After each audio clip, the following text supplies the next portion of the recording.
So good afternoon class. आज हम जो टॉपिक पढ़े थे स्ट्रक्चर ऑफ एटम उससे रिलेटेड, तो हम जो टॉपिक पढ़ रहे थे स्ट्रक्चर ऑफ एटम उससे रिलेटेड सारे क्वेश्चंस आज करने वाले हैं। तो सबसे पहले हम करते हैं, लिखिए क्वेश्चन नंबर 1। क्वेश्चन नंबर 1 में हमारे पास z दिया हुआ है, z इक्वल्स टू 51 एंड यहाँ पे हमारे एटॉमिक मास दिया हुआ है, ये दिया हुआ है 110। इसका आपको निकालना है नंबर ऑफ न्यूट्रॉन्स।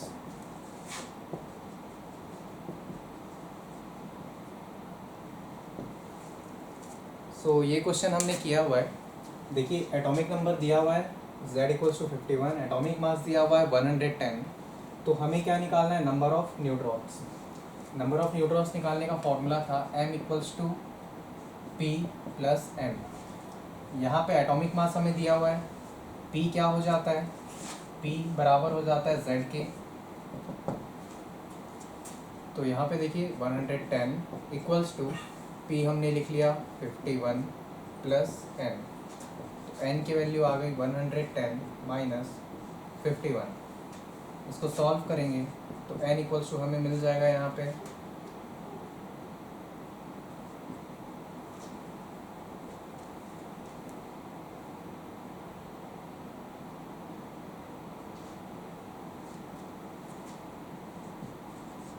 59। तो इस तरह से हमने देखा था कि कैसे हम नंबर ऑफ़ न्यूट्रॉन्स निकाल सकते हैं। ये क्वेश्चन आप लिख लीजिए, फिर नेक्स्ट टॉपिक के इसी तरह से एक एक क्वेश्चन करते जाएंगे जिससे कि हमारा एक रिवीजन हो जाए।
तो चलिए सेकंड क्वेश्चन देखते हैं।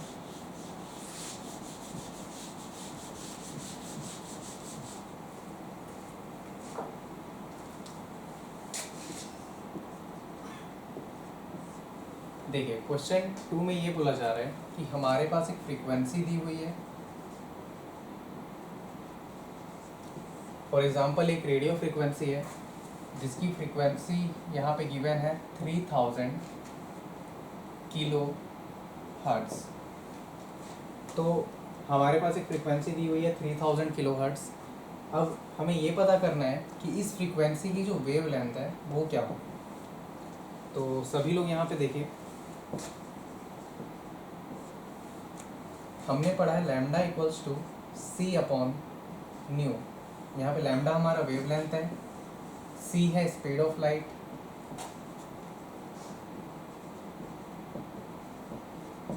And nu is frequency.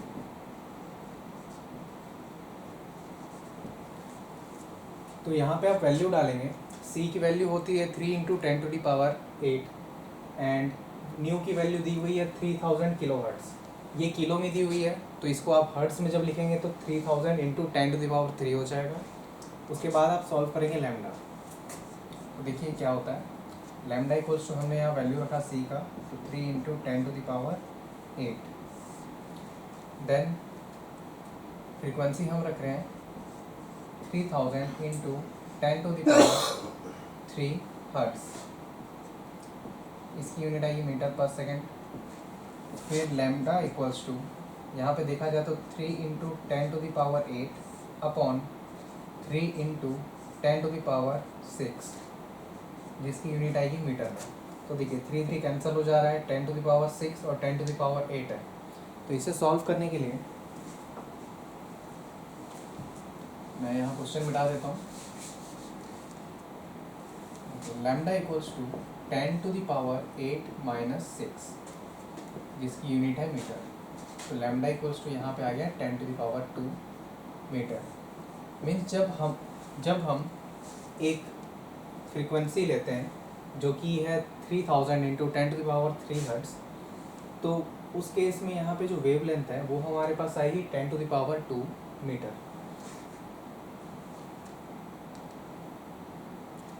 सभी लोग इसे नोट कर लें।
चलिए नेक्स्ट क्वेश्चन देखते हैं।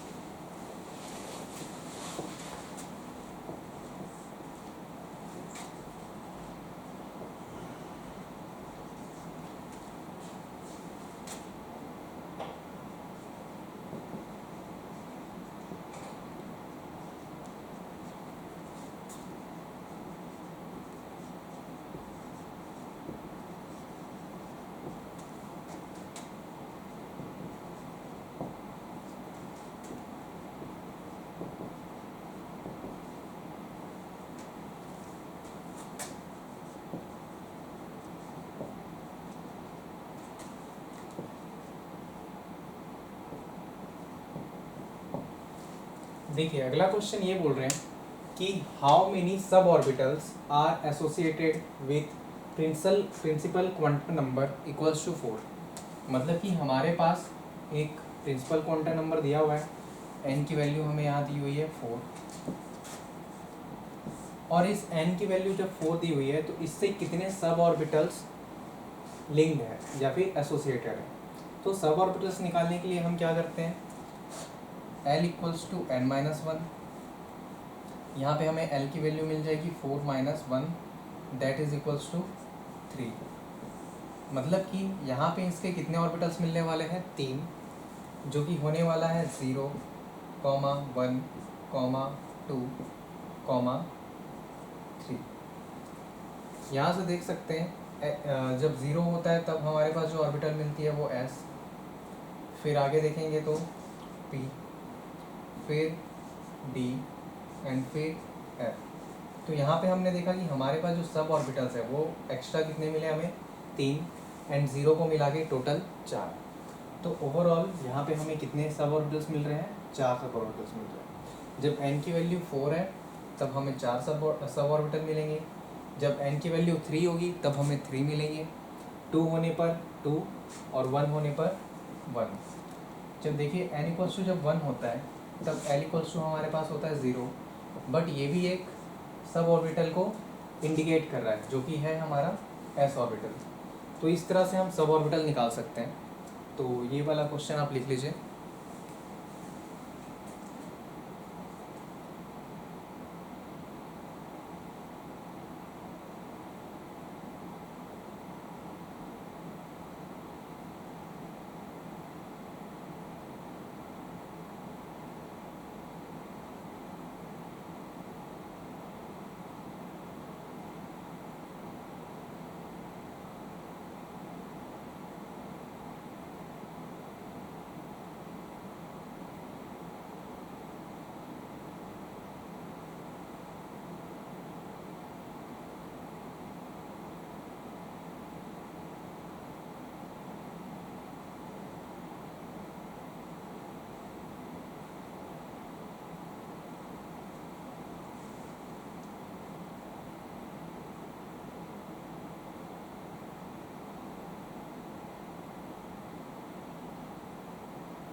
तो चलिए अगले क्वेश्चन को देखते हैं।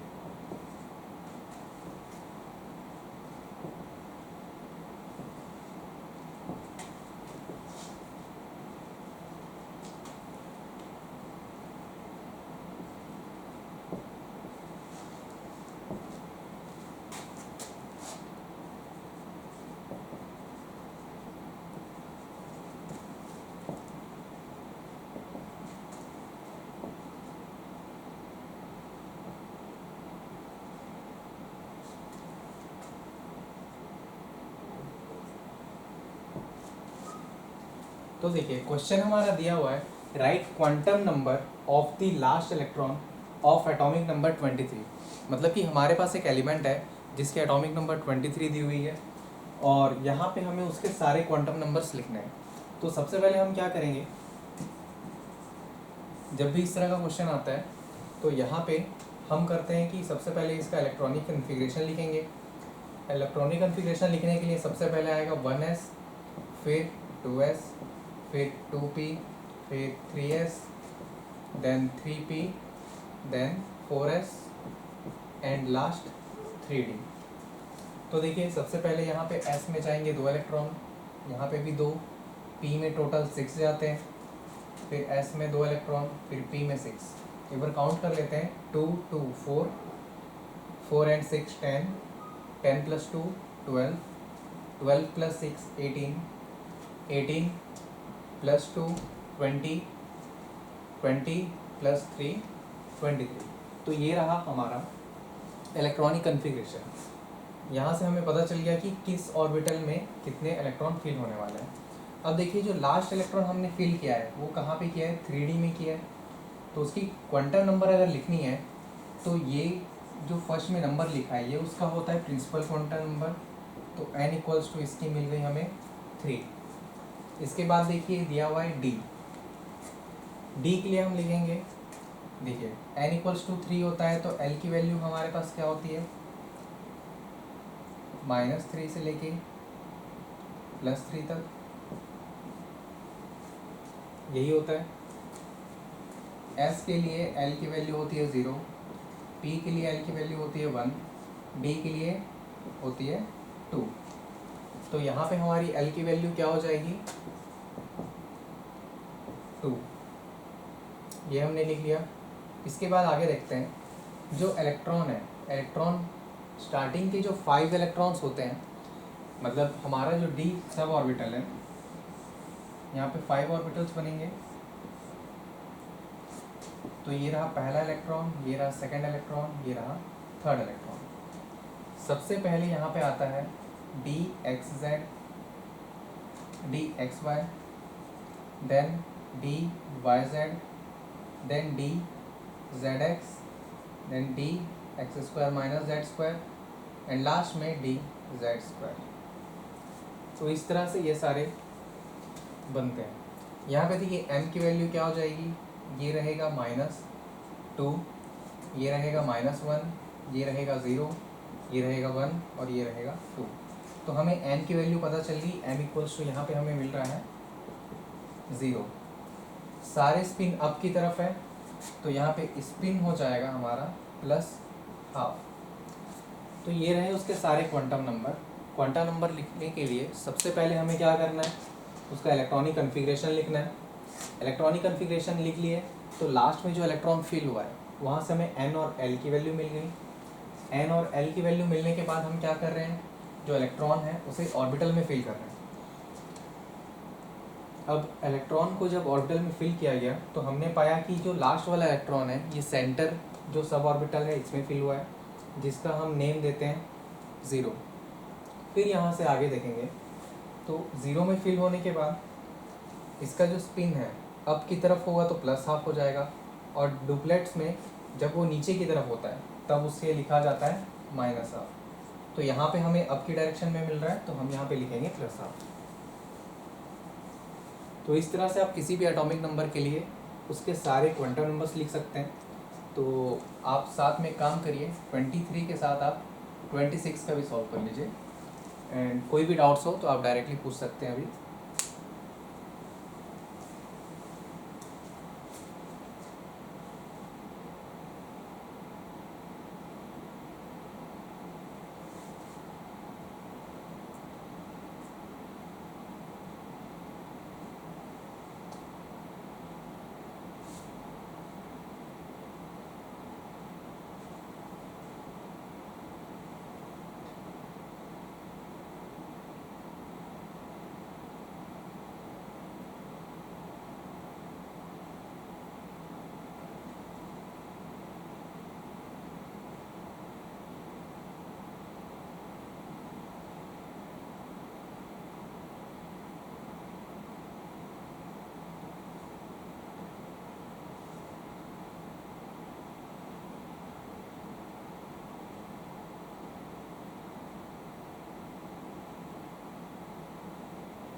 तो चलिए आगे देखते हैं। जो 26 है, 26 के लिए क्या हो जाएगा, हमारा जो लास्ट में इलेक्ट्रॉन है वो जाएगा 6। तो यहाँ फिल करके देख लेते हैं, पहले इन्हें मिटा लिया जाए। अब देखिए जो लास्ट इलेक्ट्रॉन है हमारे पास कितने हैं, 6 है।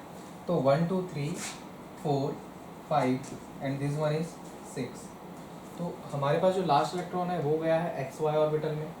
मतलब कि n की वैल्यू वहाँ से मिल गई 3, l की वैल्यू 2 बिकॉज d ऑर्बिटल है, m की वैल्यू -2 एंड s की वैल्यू यहाँ पे देखिए ये डाउन डायरेक्शन में है, इसका मतलब कि -12। तो इस तरह से आप सारे क्वांटम नंबर्स यहाँ पे लिख सकते हैं। तो ये रहा हमारा answer, n = 3, l = 2, m = -2 and s = -1/2। अब चलिए नेक्स्ट क्वेश्चन की ओर बढ़ते हैं।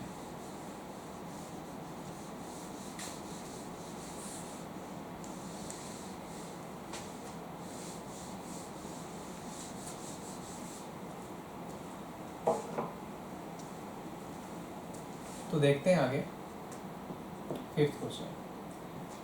इसमें मान लीजिए सपोज आप लोगों को एक वेवलेंथ दिया हुआ है जो कि है 300 नैनोमीटर। हमारे पास वेवलेंथ दिया हुआ है 300 नैनोमीटर। अब यहाँ पे आपसे ये पूछ रहा है कि जब वेवलेंथ हमारे पास 300 नैनोमीटर है तो वहाँ पे वेव नंबर क्या होगा। मीन्स जो हमारे पास वेव है, वेव पर यूनिट लेंथ जो है वो हमारे पास क्या आएगी। तो जब यहाँ पे देखिए यूनिट दिया है मीटर में, तो वेव नंबर भी जो होगा इन टर्म्स ऑफ मीटर होगा। मतलब कि जो हम वेव नंबर निकालेंगे कि number of waves per metre, वहाँ पे कितना आएगा ये देखते हैं। So wave number equals to हमें पता है 1/λ। तो wave number equals to 1/300 into 10⁻, nano का मतलब होता है -9 मीटर। तो देखिए आगे सॉल्व करके हमें क्या मिलता है, इक्वल्स टू 1/3, नीचे में -9 है तो अगर वो हम उसे ऊपर ले जाते हैं तो वो हो जाएगा +9 पर मीटर। 1/3 को हम लिख सकते हैं 0.33 इंटू 10⁹ पर मीटर। इस तरह से देखिए 10⁻⁹ है तो एक 10 को हम इससे मल्टीप्लाई कर देते हैं तो हमें कितना मिल जाएगा यहाँ पे 3.33 इंटू 10⁸ पर मीटर। ये रहा हमारा आंसर। मतलब कि 1 मीटर की लेंथ में हमें कितने नंबर ऑफ वेव्स मिलने वाले हैं 3.33 इंटू 10⁸। मतलब इतने नंबर ऑफ वेव्स हमें मिल जाएंगे। और सपोज ये हमारा 1 मीटर है, ये रहा पहला wave, second wave, third wave. इसी तरीके से अगर देखा जाए तो इन टोटल हमें कितने नंबर्स में मिल रहे हैं 3.33 इंटू 10⁸। तो इतने नंबर ऑफ वेव्स हमारे पास रहेंगे। तो सभी से नोट कर लीजिए, देन आगे बढ़ते हैं।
चलिए नेक्स्ट क्वेश्चन देखते हैं, क्वेश्चन नंबर 6। तो नेक्स्ट क्वेश्चन में हमने ये देखते हैं कि हाउ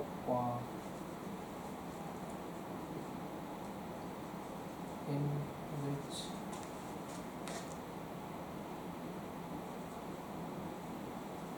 energy level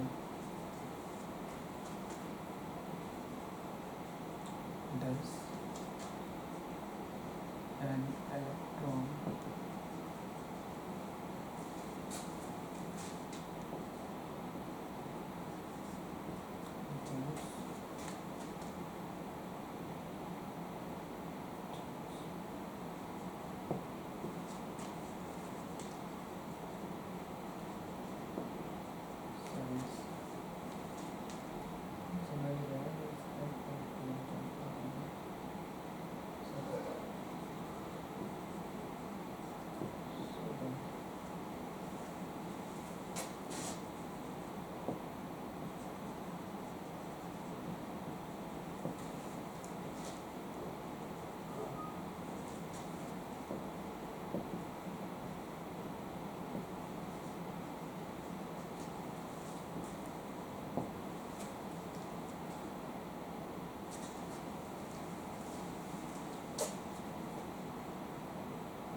तो देखिए इसमें क्वेश्चन में क्या बोला जा रहा है, in which energy level does an electron jumps in Lyman series so that the change in energy will be equal to 1.09 into 10⁻⁻18 joule.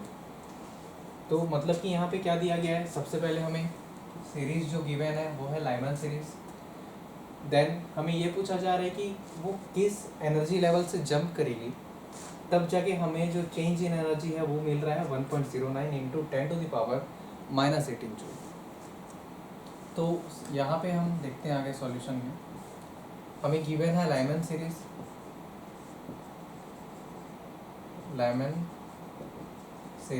Lyman series के लिए n1 की वैल्यू हो जाती है 1, चेंज इन एनर्जी दी हुई है 1.09 इंटू 10⁻⁻18 जूल।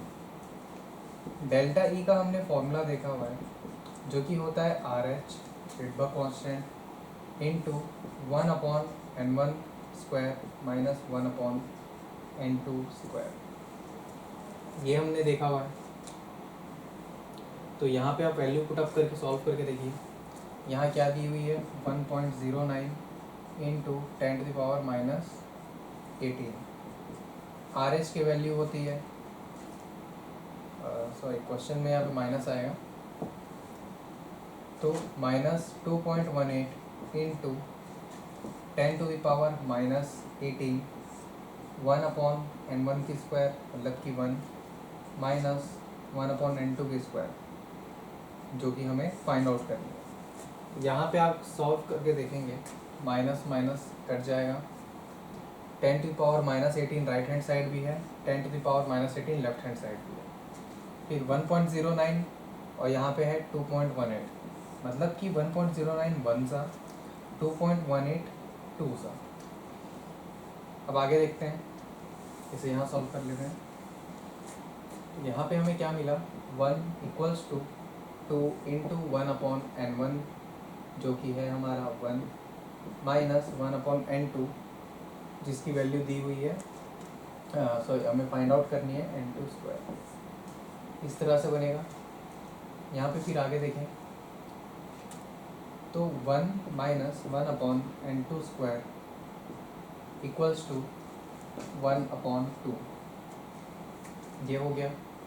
देन हाफ इधर आ जाएगा और ये जो नेगेटिव में n है वो राइट हैंड साइड चला जाएगा, तो मिलेगा हमें 1/2 इक्वल्स टू 1/n2 स्क्वायर। फिर आगे सॉल्व करेंगे तो 2 minus 1/n2 2 equals to 1/n2 and at last इसको जब सॉल्व करेंगे तो हमें पता चलेगा कि जो n2 है, n2 का स्क्वायर इक्वल्स टू हमें मिल रहा है 2, तो n2 की वैल्यू हो जाएगी यहाँ पे √2।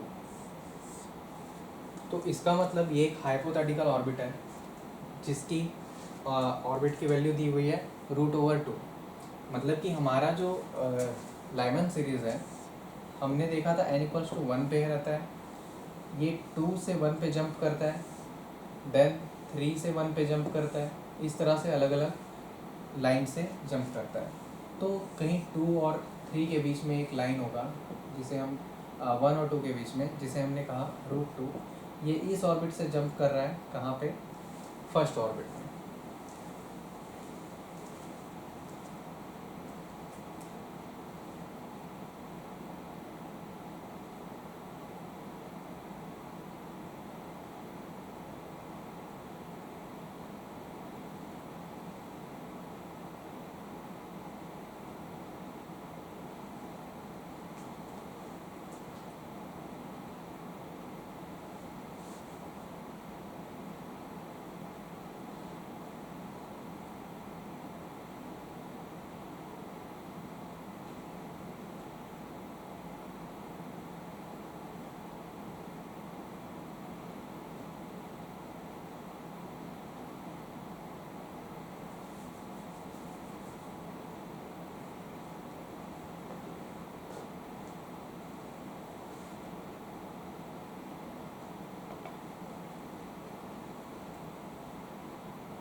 हाँ,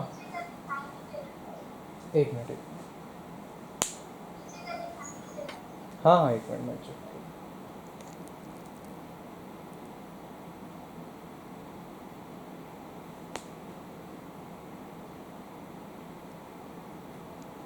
क्लियर है अभी?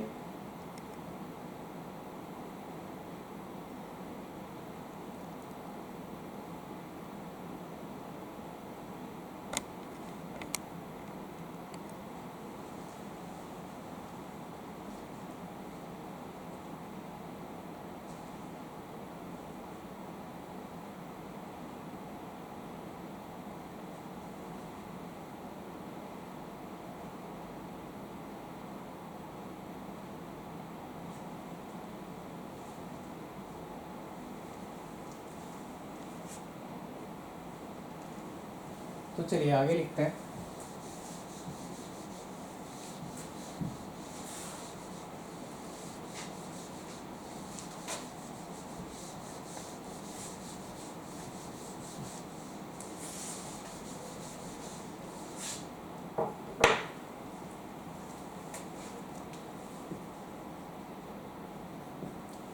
देखिए अगला क्वेश्चन देखते हैं। Suppose a bulb of 100 watt is emitting photons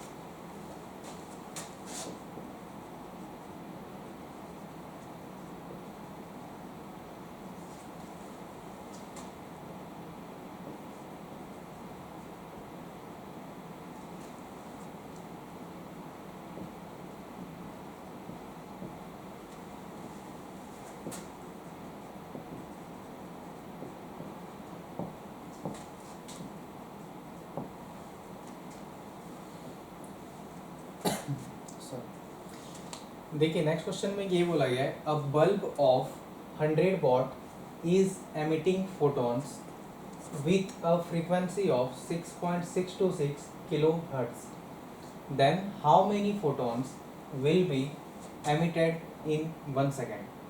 मतलब कि आप ऐसा समझ लीजिए कि यहाँ पे एक बल्ब है,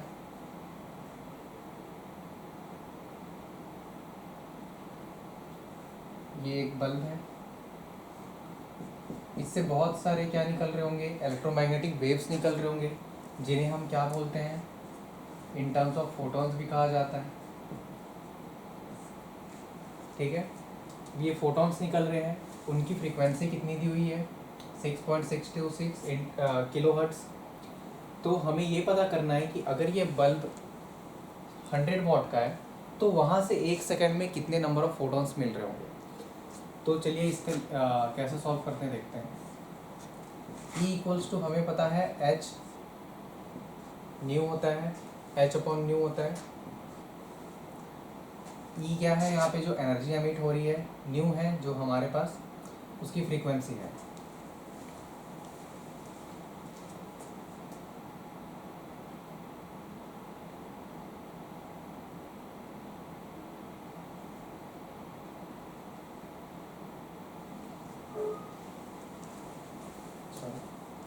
H into nu, E equals to होता है हमारे पास H इंटू न्यू। H हमारे पास क्या है, प्लैंक्स कांस्टेंट। प्लैंक्स कांस्टेंट की वैल्यू होती है 6.626 इंटू 10⁻⁻34 जूल पर सेकेंड।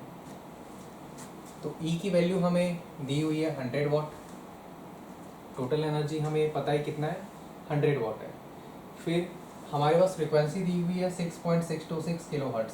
तो जब इस फ्रीक्वेंसी में ये बल्ब काम कर रहा है उस वक्त पर सेकंड कितनी एनर्जी निकल रही है, ये निकालने के लिए हम क्या करेंगे, E इक्वल्स टू एच की वैल्यू है 6.626 इंटू 10⁻⁻34 इंटू 6.626 इंटू 10⁻³ हर्ट्ज। ये हो गई यहाँ पे एनर्जी एक फोटोन की।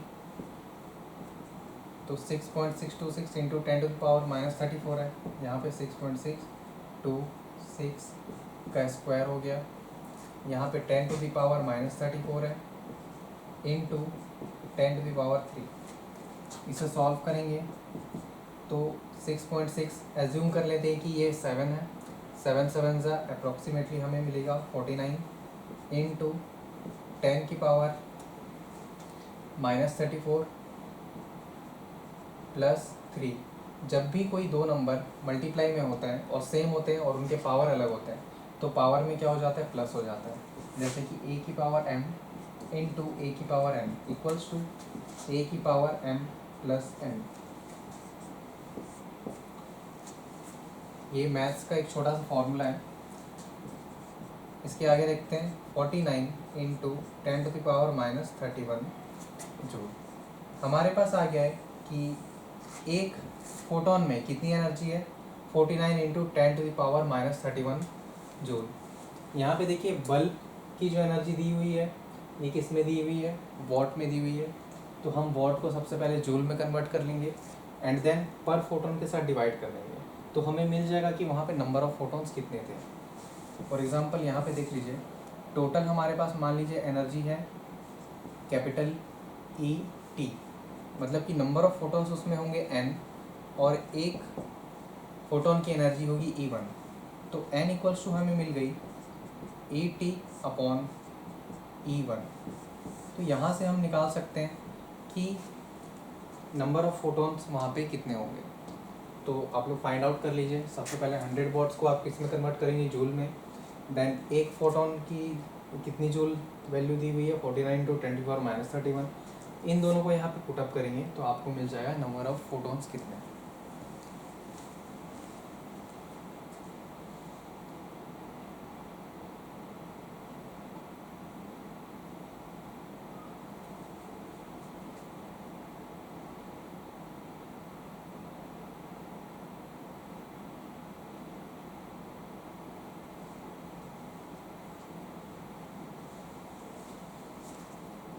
ये राइट हैंड साइड का मैं रफ कर देता हूँ। चलिए देखते हैं। हमारे पास टोटल ई दिया हुआ है 100 वॉट। 100 वॉट का मतलब होता है 100 जूल पर सेकेंड। फिर यहाँ पे हम देखें तो हमें कितना मिला था, 49 × 10⁻31। और n की वैल्यू हमने फाइंड आउट की है E T upon E one. तो ई टी की वैल्यू यहाँ पे आ गई 100 डिवाइडेड बाय 49 × 10⁻31। यहाँ पे भी जूल पर सेकेंड, यहाँ पे भी जूल पर सेकेंड, तो दोनों ही कैंसिल आउट हो जाएंगे। और n की वैल्यू हमें मिल जाएगी यहाँ पे 100 × 10⁻31 डिवाइडेड बाय 49। 100 और 49 को जब कैंसिल करेंगे तो उसकी वैल्यू हमें मिलेगी 2.01 समथिंग इंटू 10⁻31। तो ये रहा हमारा नंबर ऑफ़ फोटॉन्स। यहाँ पे हम देख सकते हैं कि देखिए बल्ब की एनर्जी पहले दी हुई थी 100 वॉट। ये फोटॉन्स रिलीज़ कर रहे थे जिसकी फ्रीक्वेंसी थी 6.626 किलोहर्ट्ज़। यहाँ से हमने ये देखा कि एक सेकंड में कितने नंबर ऑफ़ फोटॉन्स वहाँ से एमिट हो रहे हैं।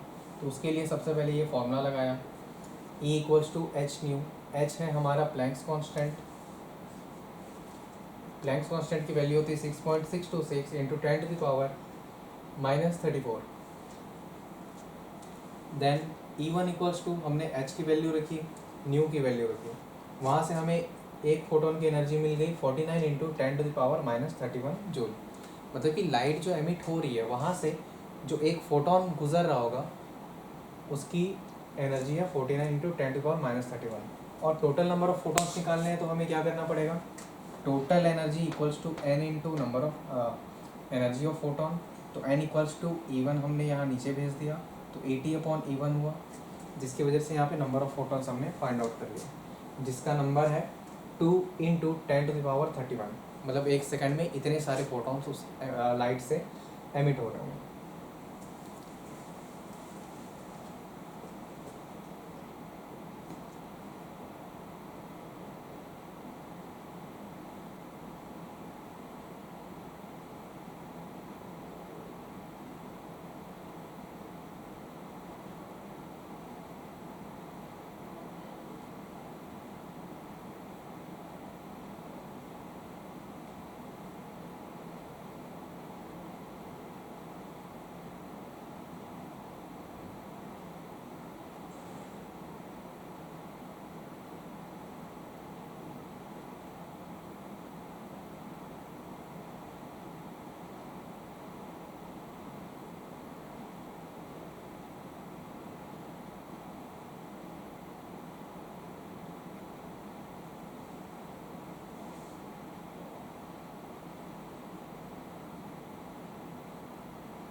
तो चलिए नेक्स्ट क्वेश्चन देखते हैं।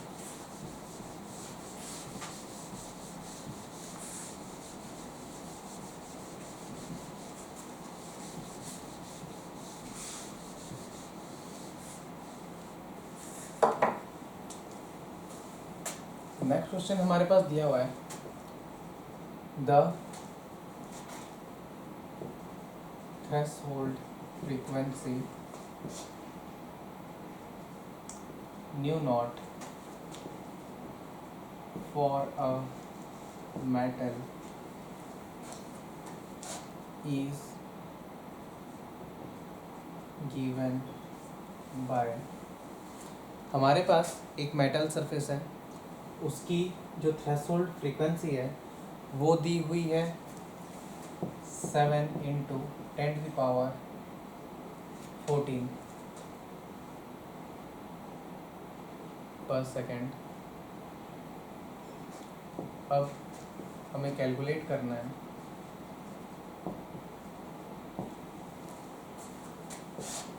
काइनेटिक एनर्जी और the electron emitting from the surface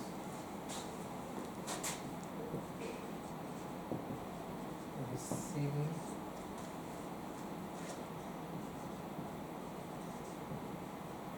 frequency of 1 × 10⁵ पर सेकेंड।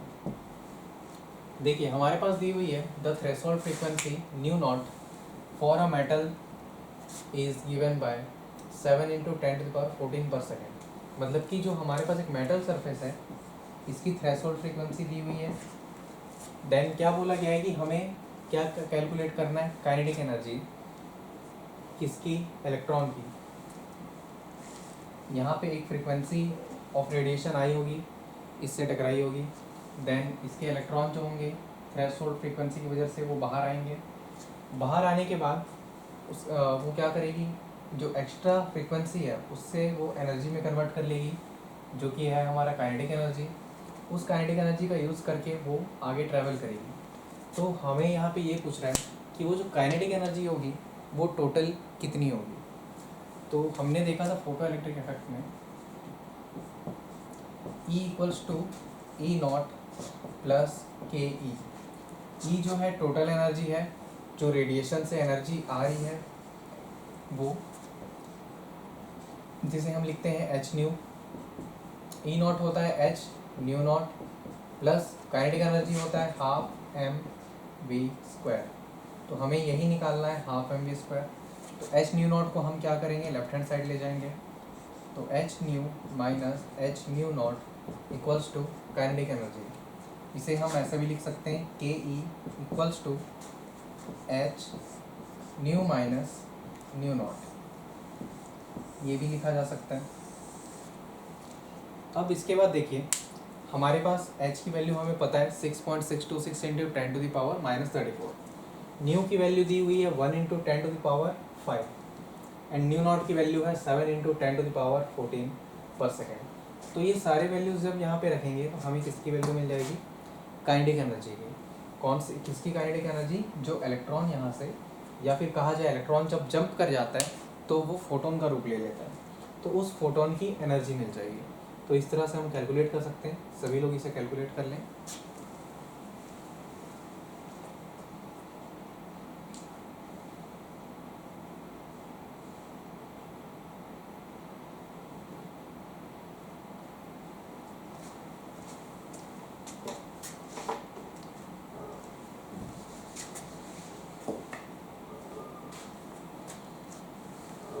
क्वेश्चन सभी लोगों ने लिख लिया होगा, मैं इसे रब कर देता हूँ, आगे सॉल्व करेंगे।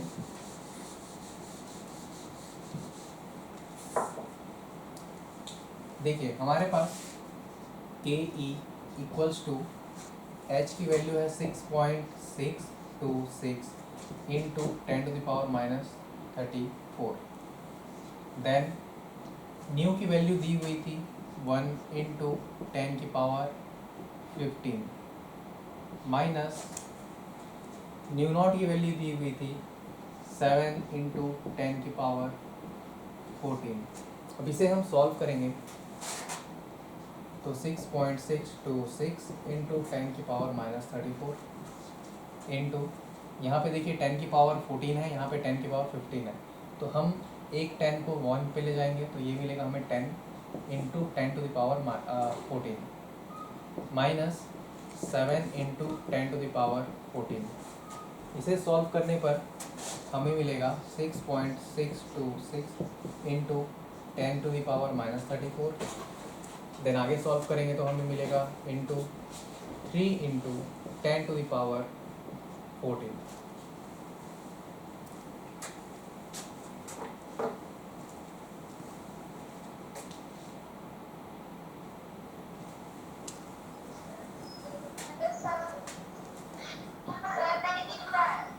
एक मिनट, देखिए यहाँ पे लिखा है 6.626 into 10 to the power minus 34।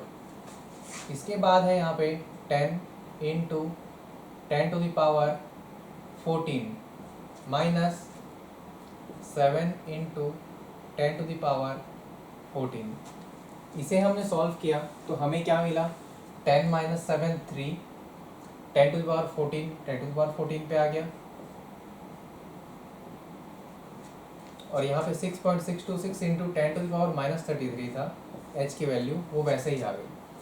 जब आप इनको मल्टीप्लाई करेंगे तब आपको मिलेगा 1.988 into 10 to the power minus 19।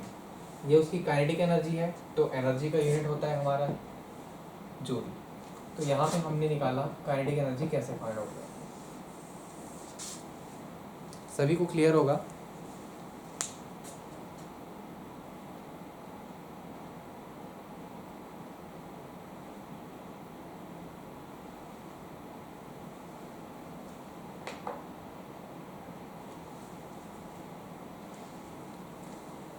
आज की क्लास हम यहीं पे ख़त्म करते हैं।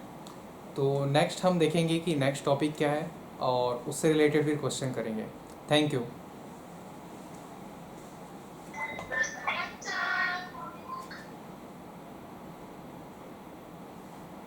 इसीलिए मैं पढ़ाता हूँ।